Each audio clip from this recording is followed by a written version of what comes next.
A continuación hará uso de la voz hasta por 10 minutos el doctor Carlos Llanos y Fuentes, profesor universitario de filosofía.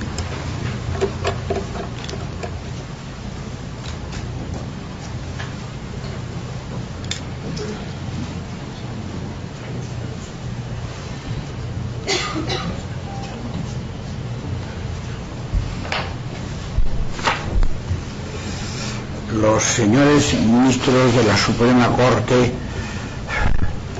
a quien tengo el indebido honor de dirigirme, además del tema de la presente audiencia que debe apoyarse en el derecho, han de introducirse al mismo tiempo en los problemas intrínsecos del asunto que han de dictaminar, aunque este asunto pertenezca a materias sobre las que por oficio no son expertos propiamente tales. Esto ocurre en todos los organismos de rango máximo en la sociedad, el poder ejecutivo, legislativo, judicial. John F. Kennedy no era un astronauta cuando envió un cohete a la Luna, y ni Harry Truman, un físico, cuando desgraciadamente determinó lanzar la bomba atómica. En nuestro caso, la Suprema Corte se encara también ante un asunto muy complejo, ya que la despenalización del aborto no es solo una cuestión bioética, sino que pertenece a la antropología filosófica, cuya indagación principal es el concepto del hombre. Por esta causa puede haber ministros de la Suprema Corte que apelen como motivo para no decidir la cuestión a la ignorancia explicable sobre ella. Como nacido en la Ciudad de México en 1932 y doctor en filosofía, me permito exhortar modestamente a que si ello ocurriera, no se abstengan de emitir su juicio eludiendo las consecuencias producidas en la opinión pública. La prudencia pide el recurso al Consejo, esto es, solicitar la opinión de las diversas ramas del saber para que emitan un juicio sobre el asunto. Esta determinación de la Suprema Corte de escuchar a distintas personas en estas audiencias resulta verdaderamente estimable. Acertadamente lo ha dicho el señor ministro José Ramón Cossío, cito: el órgano legislativo no tiene las herramientas para así de ese conocimiento material de los problemas y los temas que se están presentando. Esto produce en algunas ocasiones y venturosamente la asesoría de ciertas instituciones externas. Fin de la cita. Para que el Consejo sea efectivo, quienes deben decidir han de considerar que sus consejeros tengan por lo menos dos características, tal como Aristóteles lo definió en su momento: personas humanamente rectas y valientes, conocedoras de la verdad y capaces de manifestarla con independencia de factores sociales y políticos.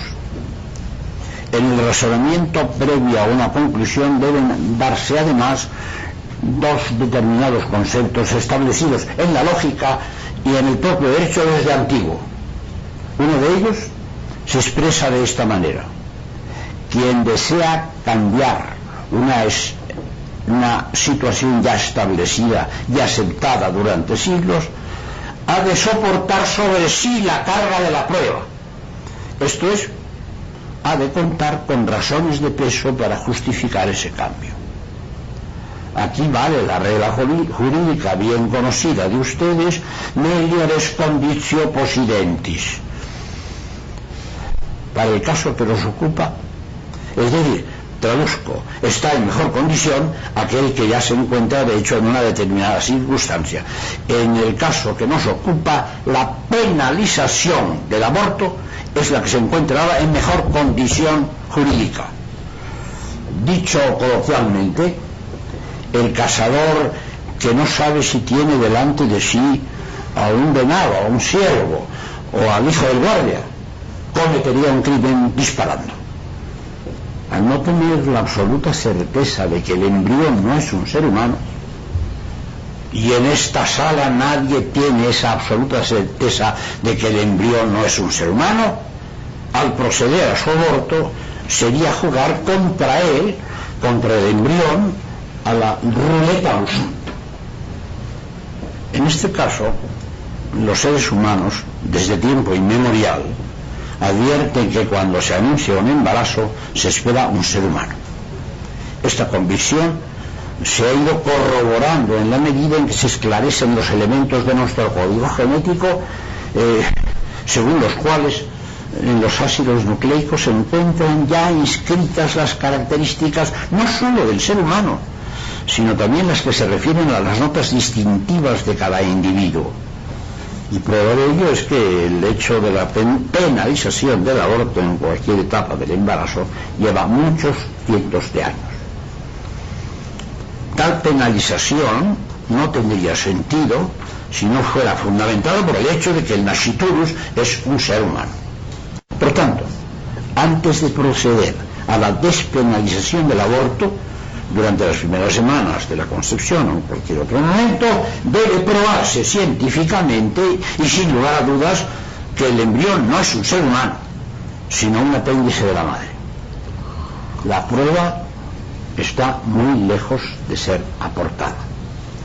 Los partidarios de la despenalización del aborto llevan sobre sí, como antes dijimos, la carga de la prueba y carecen de ella, al menos desde un punto de vista definitivo. La Suprema Corte cometería un error si admitiera tal despenalización careciendo de esta prueba. Más aún, se arriesgaría a una complicidad de gravísimas consecuencias. La Constitución mexicana establece la defensa de la persona humana. La persona fue definida hasta ahora de manera insuperable por Manlio Anicio Torquato Cervino Boecio en su obra Sobre la persona, sustancia individual de naturaleza racional. El embrión es un sujeto, una sustancia individual, no es un órgano de la madre, es un sistema unitario individual vivo, con una naturaleza definida que se va manifestando, que se va mostrando en el pleno desarrollo trascendental en el momento de la penetración del espermatozoide en el óvulo. Por un lado, este sujeto, dejado a su natural desarrollo, demuestra tener la potencialidad racional. Antropológicamente debe distinguirse en el hombre la naturaleza racional que deriva de su potencialidad ontológica y lo manifestativo de ella. Si no fuera así, si el ser persona se limitase al ejercicio racional en acto, dejaría de ser persona durante el sueño, la anestesia o el coma. En efecto, la racionalidad no se puede transmitir como un elemento material más, sino que se encuentra estructuralmente inserta en el ADN del embrión, no un mero pensamiento. No es una potencialidad real y no un mero pensamiento. Confundir lo físico potencial con una mera y eventual posibilidad lógica es un desacierto de que todo biólogo debe curarse. Es verdad que nuestra Magna Carta, al mismo tiempo que ha de defender la vida del embrión, ha de salir en defensa de la madre, quien posee como derecho primordial al disponer de su cuerpo. Sin embargo, al hablar del aborto, la ciencia no permite tratar el embrión como parte del cuerpo de la madre. En efecto, el embrión posee un metabolismo propio, que no es el de la madre, lo mismo que posee un ácido nucleico o un tipo sanguíneo distinto del materno. Lo que parece un perjuicio a la actividad materna resulta precisamente lo contrario. La penalización del aborto es un medio insuperable de la ley para proteger lo más sublime que ocurre en la vida humana, a saber, la maternidad.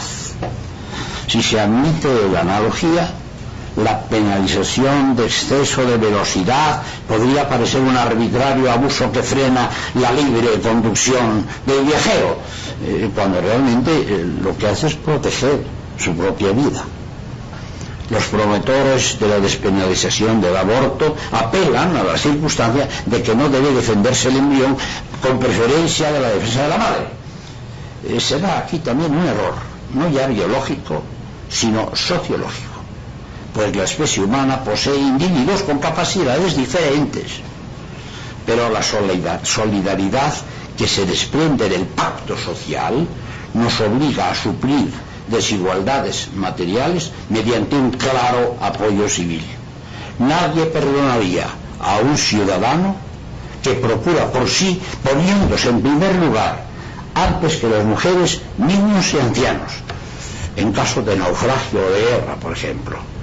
Con este razonamiento rousseauiano sería la sociedad, incluyendo por supuesto a la madre, quien debería promover la vida del más desprotegido, en este caso el nasciturus, en lugar de despenalizar su muerte. Es verdad que el embrión no tiene autonomía más que en relación con la madre, sin la cual no puede progresar, pero no se confunde aquí la autonomía de la cual goza el embrión con la independencia, de la cual no gozamos ninguno de nosotros, aunque lo quisiéramos. Estamos dependiendo siempre de los demás. Muchas gracias.